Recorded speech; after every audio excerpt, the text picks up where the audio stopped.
Hello, Cayden. How are you today? Jared, I'm doing well, man. I'm glad to be back. Well, it's great to have you back. Thanks for coming back. Yes, You sir. didn't have to, but you did. Absolutely. No, I appreciate your friendship, so absolutely. Well, I appreciate yours, and I really appreciate you coming back for this. Yes, sir. What you guys don't know, if you've been watching our series, is that we did 3 audio commentaries. Yes. Terminator 2, we Indiana did 4. Jones. We did 4, 3. Yep. We did 4. 2. We did 2 Indiana Jones. Oh, we did 4. I'm sorry. Yeah. I skipped over one. Yeah. So we did Terminator 2. Yep. We did The Mummy. The Mummy with Brendan Fraser and Rachel Weisz. They're actually talking about revamping that. Really? Again. Well, that's a lot of fun. There's just kind of like a rumor. The actors are interested in doing it again. Sure. Oliver Bosley, who played the Mummy, he would love to do it again. Absolutely. He loved the cast and wants to do it again. So we did an audio commentary on Terminator 2, The Mummy, and Raiders of the Lost Ark, and The Last Crusade. Yep. We skipped over Temple of Doom because Cayden and I, it's like our least favorite one, and we didn't have time to do. Who knows? We might have time in the future to film that at some point. Yeah, maybe. But for right now, we've kind of skipped over that. Unfortunately, and maybe those of you that have seen my YouTube page, I did try to post them on YouTube.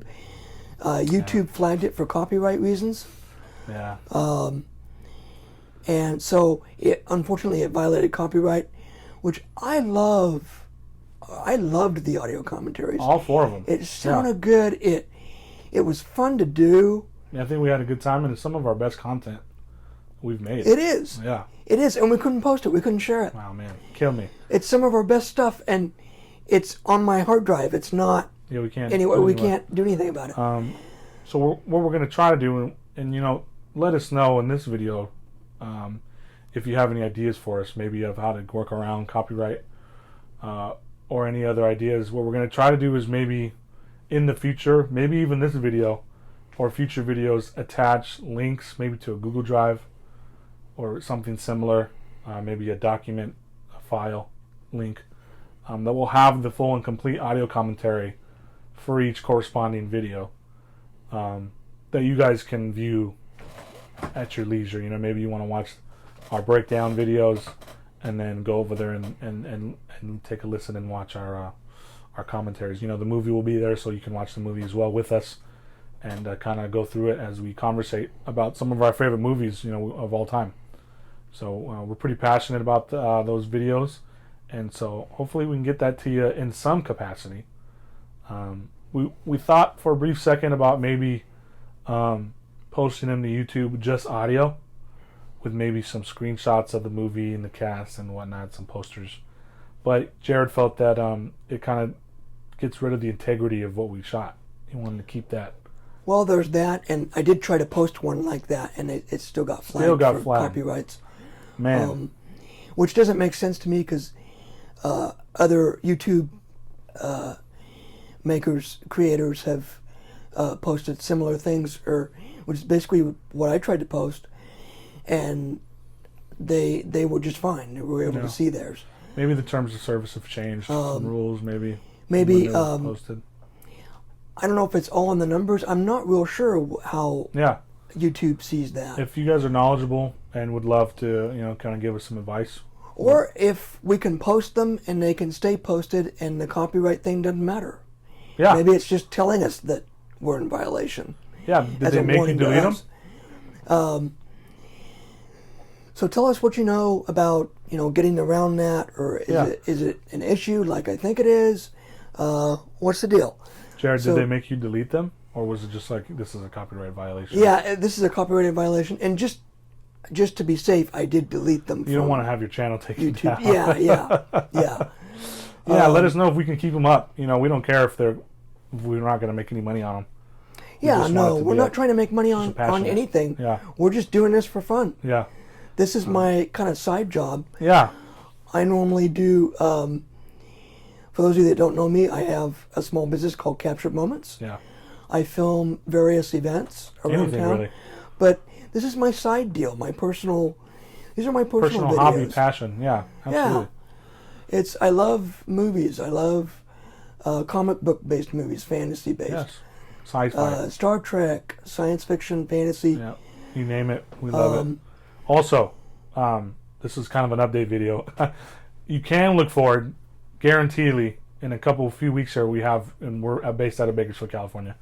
There's something called Collecticon, Bakersfield Collecticon coming in a few short weeks here. And we'll be doing a walkthrough and hopefully getting some interviews. If any of you in the area, we'll post the information in that video and the coming videos. So maybe you guys will see us there. Definitely expect content from that show. Kind of a vlog style video, a little bit different than what we're used to, but Jared has experience with that as well. Hopefully we'll get some interviews with some fun people and we'll get to capture some fun things. So be on the lookout for that as well. And we'll see what you think. Yeah. And again, appreciate any input you might have. If there's something specific you want us to shoot at the CollectorCon, or you guys need us to shoot anything. Yeah. I also do another YouTube series called The Artists of Bakersfield. So if you know artists that want to be featured in it or interviewed, let me know. I will interview them. Absolutely. And again, it's just a hobby. It's not something, I don't ask for money or anything for it. I just shoot it. And it's more for the artist rather than me. Yeah. Because that's my artwork is filming and editing. So in my line, when I play football, it's something they would call it for the love of the game, so to speak, for the love of the art, for the love of the hobby. Exactly. We're not doing this to make money. We're just passionate dudes. In your case, for the love of the sport. Yeah. A lot of people love football. Yeah. So, and I also, like Jared, have a passion for comics and whatnot. So, anyway, be on the lookout for that. We don't know exactly how this video is going to get edited and published. There may be some links. We'll see. But definitely be on the lookout for that. And we'd love to hear from you guys. But for now, we're going to talk about Terminator 2. Yeah. Cayden and I had a ball. Absolutely. Watching Terminator 2 together and talking about it. Absolutely. Now, Cayden, the first thing you said was, in the audio commentary, was that you grew up watching Terminator 2. Yeah. And you said your dad was a lot like John Connor. Tell us about that. Yeah, man, it's funny. I was born in 99, and I was even telling my dad this the other day. We were watching The Goonies. And a lot of my childhood movies are from a generation before me. I grew up on those movies as if I grew up in the 80s. You know what I mean? In the 80s and early 90s, even though I wasn't born, until 99. So I technically count as a 90s baby, but grew up in the 2000s and whatnot. So I'm a young guy, but those videos are dear to my heart. The Indiana Jones, all the Star Wars and whatnot. And Terminator 2 was, of course, part of that. The original Terminator as well. But yeah, it reminds me of John. The whole sequence with him on the dirt bike and, being a rascal and kind of being a kid who was kind of forgot and kind of given to the system, so to speak, even as so far as growing up in the same area. My dad's from Southern California, Los Angeles. A lot of the places you see in the movie, my dad's been. I mean, it's just, he grew up in that town. So he has stories for almost any, the LA River and the arcade and whatnot, even in the valley where John Connor's house is, it's just, it's a lot of fun to talk about, and he can reminisce for days about his personal life. But it just reminds me, my dad grew up riding dirt bikes. My dad was kind of a problem child, so to speak, getting in trouble, getting in fights, whatnot. Not an adopted kid, but was a ward of the court at 14. So my grandparents no longer had custody of him when he was a teenager. So just little things like that, it just reminds me of my dad a lot. Wow. Yeah, kind of surreal almost, kind of very similar to John Connor. Oh, wow. Huh. But anyway, yeah, that's one of the reasons why I love it and love that character. I feel the actor did a great job with the whole film. Yeah. Great casting. And the actor, too, that's how his life was. His home life was not good. Yeah. And so I think that's why Edward Furlong did such a good job. Absolutely. Because, unfortunately for him, he was being raised in a violent reality. It was a reality, so it was like real for him. Yeah. When he filmed, it wasn't hard for him to... So it wasn't this kid that, and there's even that scene in Terminator 2 when John Connor's making fun of all the other kids, He says, I thought, blowing stuff up and having these adventures was normal. Yeah. And he goes, the other kids are into Nintendo. Nintendo. And that's just, that's what I was into. Yeah. So you take for granted that normalcy. that I grew up in a safe household and supported family. Yeah. So you forget that. Yeah, it really. That there are people that have it rough and Yep. they didn't have this cushy childhood like you did. Absolutely. Now, as far as, and I asked you this during the audio commentary, what was so special about Terminator 2 for you? I mean, it goes without saying, maybe one of the greatest movies ever made. Certainly the greatest sequel, in my opinion, ever made. It just exceeds the first one, which is a great movie in its own right. Just the action, and really for me, is the computer-generated graphics, the CGI, which was in its infancy when that movie came out. Almost, quite literally can say, maybe even jump-started what we have today. If you have Disney Plus, I'd really encourage you to check out Instant Light and Magic, the documentary on Disney Plus. It goes through, if you don't know, ILM is George Lucas's film studio, where Star Wars and Indiana Jones and Jurassic Park and subsequently Terminator 2 were filmed. And all those shots with the T-1000 in his liquid form, those were pretty much impossible before T2 came out. And they, literally were writing the software as they were filming. So kind of groundbreaking work. And that scene, where they're in the insane asylum, or the crazy ward, or whatever you want to call it. With Sarah. And, Sarah's fighting the dude, and, John's trying to stop the guy and tell her to calm down, and Schwarzenegger's there, and all of a sudden you see the T-1000 coming, and he kind of phases through the bars, and the gun gets stuck, just to kind of remind you. Just that reality. Just seeing something like that was so cool. The villain, the T-1000 is so convincing. And I wish I could remember who pointed that out. Somebody on the set pointed that out, that, hey, have him get the gun stuck, because he would do that if you were moving through the bars. Yes, the gun would be still hard, yeah. And I think it was James Cameron or somebody that was working with him. Yeah. I don't remember. I just watched a brief interview with James Cameron. I can't recall where he was. I want to say he was in England or something. Mm-hmm. And they were interviewing him, and that's where a lot of the movie studios are out there as well. Yeah. Go look at James Cameron's latest stuff, because just hearing him talk and hearing him talk about his experiences, because he briefly covered everything from Terminator to Aliens. What he's doing with Avatar and the Way of Water right now, and what his motivations are and why he had a really funny story about getting a job. I won't ruin it for you, but you just go watch it. Yeah. And I don't know, man. This movie has got some certain charm to it, kind of the same charm that Raiders of the Lost Ark had, kind of lightning in a bottle, so to speak.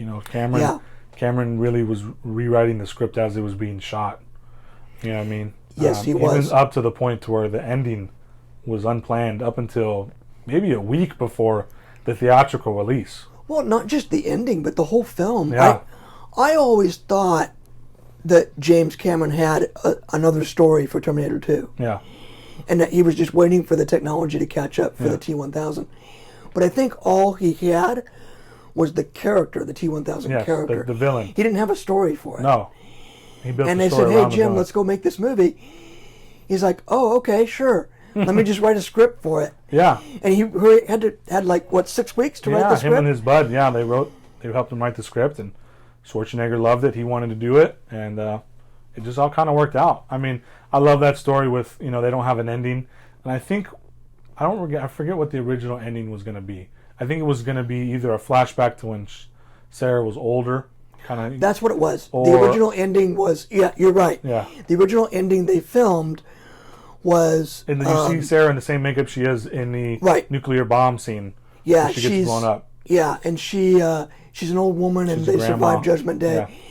And then suddenly the test audience didn't like the ending. Something about seeing Sarah as an old woman kind of messed up the and vibe it was just because too complete. Like it had this big fat cherry on top. yeah, And it really you would think it would work out fine, but for the movie purposes, I think on paper it works, but when you watch it, it doesn't work. Yeah, and obviously they were trying to leave room for multiple movies. And just to see Sarah, even and we mentioned this in the commentary as I'm remembering this, that even in herself she becomes a Terminator.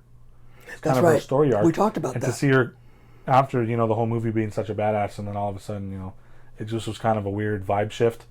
So I love what he did. He was like, give me some footage of earlier in the movie when they're driving to the building, the Cyberdyne building. Cyberdyne building. And it's just a film of the road. Yeah. And they cut off the end of it. And if you look at the very end of the movie, it's that same shot, and the camera's starting to pan up to the building. Yeah. And just as it starts to pan up, they fade out and roll the credits. They had Sarah Connor's actress. She voiced it. Voiced the monologue over the telephone, and it works perfect. Yeah. It works absolutely perfect. It sounds you can't great. imagine It a different looks great. ending. Yeah. Dun dun dun dun dun. The music and stuff. It's just Brad Fiedel perfect. nailed the music. And it was totally improv. No planning at all. It was just as James Cameron went.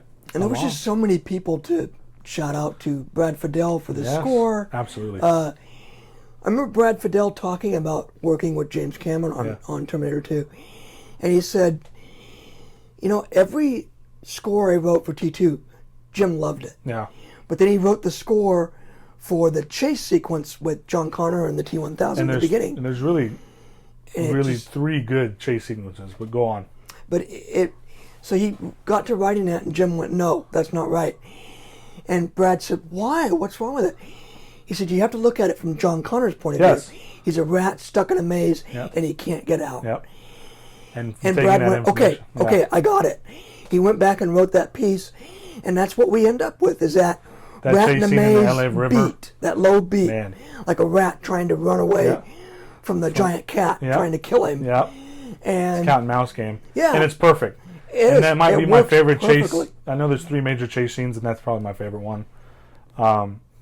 You see kind of the behind the scenes footage of what they had to do to film the truck. James Cameron himself is on the back of this bike, and they get so close that he almost got ran over by the truck himself. It wasn't like he was up in this ivory tower. He was down in the midst of the grit, getting his hands dirty. They literally risked their lives to get that shot. And luckily nothing happened. It all weren't according to plan. But it was dangerous. It wasn't exactly a full safe plan. There was some risk that was involved. See, nowadays all that would be CGI. There would be no risk at all. And it would just be no risk. And I think that's great for the risk factor, but you don't get the surrealism. Yeah, I think that's what's maybe lacking in a lot of movies today is you don't know about those stories obviously when you're watching it, but you feel it in a sense, the effort and the guts and the glory, so to speak, that went into making those films. Same thing, we mentioned it with Raiders of the Lost Ark. Everybody was sick and all these things are going on. Yeah. And it was just the struggle pushed the people in the movie to go further beyond. And what you get is a great product. Some of the greatest movies ever made. Classic film. Some of the greatest movies ever made. Unarguably, I might add. So I would say to current filmmakers, if you're a writer and you're writing for film, in any capacity. I know there's a writer's strike going on, so there's a writer's strike going on right now. Probably not a very good subject to cover, but we hope you guys get your money. We'll just say that. But if you are a writer, I would encourage you to read. Sid Field. Okay. Sid Field is a screenwriter from way back when. He writes a series of screenplay books that teach you how to write screenplay. And if you just read those books and follow those formulas, you will have great scripts. Man. And filmmakers will buy them. Consistently good, yeah. Film studios will make these movies, and people will go to see these movies. Yeah. But what it is today is somebody comes up with this little idea. They don't go through any more ideas. They say, okay, sounds great. Start filming it. Yeah. And they have all this money for all these cameras and film and CGI, and you get a they just get a crappy product that nobody really wants to look. And it's all just fanfare. And I would say even, the recent Indiana Jones movie kind of fell victim to that. Yeah. Did you get a chance to watch it? No. I haven't yet I'm going either. to wait for it to come out. I haven't yet either. I'm going to wait for Disney Plus. I've got Disney Plus here at the house, so I'm just going to watch it on Disney Plus. There you go. So anyway, there's a lot of the Flash movie. Is another one that comes to mind. That just failed. Originally had a big story for him. That it was just a lot of fanfare and a lot of stuff that was just reused. And what you get is something sloppy that people hate. One of the biggest flops, box office flops ever, and it had so much potential. Everybody loves the Flash. It could be something akin to Spider-Man in popularity, but the way that the studio handled it and DC handled it is just horrible. Yeah, so it's unfortunate. Anyway, it's not just DC. It's everybody. It's all of Hollywood. Yeah, there's kind of a sickness going on. Yeah, and so it's so funny. You can almost argue that T2 created this problem because T2 was the catalyst for all the CGI that we have today. Their work. Yeah. Yeah, that's funny. And obviously, we never would blame that or put any blame on anybody. It's obviously the creative team's Well, you can easily see it the other way too. Is that if you follow Terminator 2's formula, that just use CGI where it needs to be used. Man, same with Jurassic Park, the original movie. Yeah, there was just only a few use shots it on certain things, only where it needs to be. Just if it needs to be just this one scene here, just do the one scene. It's okay if you have you have to make some sculptures and some statues and make some stuff look real. That's the power of editing. You don't have to rely. And shout out to the CGI artists because those guys are awesome. And by no means are we blaming them. It's the studios and the directors and the producers who overuse them, and then you get sloppy it's the product. whole industry. It's the way the industry is going. Absolutely. Right now. So, anyway, any more thoughts on T2? God. We could probably go on for days. We could talk about it all day, but we don't have all day. We want to keep it nice and short and sweet for these breakdown videos, so to speak. Yeah. Try to keep these short for you guys. Yeah. Probably not in this case, but hey, it's okay. We did the best we could. If you want the long form, we're going to put the link to the audio commentary, so you'll be able to get that. Yeah, guys, if you haven't seen Terminator 2, watch it. If you're a movie buff a youngster like Cayden here, and you haven't seen it, watch it. It's really good. It made the industry what it is today. It is. Yeah. It's a great action film. It's a great sci-fi film with heart. Yeah. A lot of setup and payoff. And sequels and movies today just don't have that heart. They don't have the soul that these older movies did. They just did everything better and bigger and better. And there's a lot of payoff that you don't see, a lot of setup, and even subtle things as well that you may not catch the first time, but it just adds to the quality of life. A good movie should be like a good painting. You should notice something different about it every time you watch it. Absolutely. Is today's films, you watch it once and you wish you hadn't watched it. Especially if you have the Blu-ray, director's cut. There's some things added. And some things that can, you can live with or without. But it always adds more context. I think more context for anything is always good. Yeah. So anyway, we love the movie. We appreciate you guys for watching these videos. Like I said earlier, we're going to try and do our darnest to get some form of that audio commentary up because we really appreciate that. We're trying to save a lot of the content for that. And there's another idea I have. And you guys tell me what you think of this. I can kind of cheat a little bit and just put the audio portion of it. Yeah.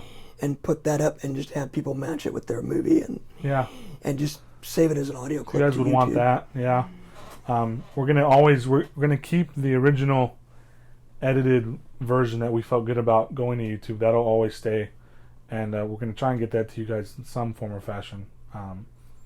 But we really, like Jared said, even if we just get the audio out there, just hearing us talk about it. Just again, we appreciate you guys, and hope you guys enjoy. This was supposed to be on T2, and it kind of ended up being on everything because we haven't been together for so long. Kind of a commentary on the studio, the industry as a whole. Industry as a whole. But along with everything else. How important T2 was to that. But it is one of my, it's not my favorite movie, but it's definitely number 2. It's just brilliant. It is. Yeah. It is. I think my first favorite film is The Empire Strikes Back, and then there's Terminator 2. Man, maybe throw in The Last Crusade or something like that too. Yeah, absolutely. That being, definitely in the top 5. Look forward to that as well. We like I said, we filmed some great content. We'll talk about more of these movies. Yeah. We just wanted to talk briefly about Terminator 2 and kind of catch you guys up, so to speak. Yeah. and I said this in the audio commentary, I like Terminator 2 because it's one of the very few movies like Star Wars that inspired my imagination, and I will never forget that. Yeah. And that's why it's so great for me. Yep. Absolutely. And guys, let us know in the comments why you love that movie. And if you haven't seen it, go see it and tell us what you think. And even if you don't like it, we'd like to hear from you. You know, yeah. Tell us why you don't like it. Absolutely. We just like to spark dialogue and conversation. Yeah. Absolutely. All right, guys. Cayden, thanks for coming again. Looking forward to seeing you guys again soon. And until next time. And then maybe next time we'll watch. Maybe I'll show you another movie, Cayden, next time, and we'll do another one. There you go. We'll see what happens. We'll see. We're fluid. All right, guys. Take care. God bless.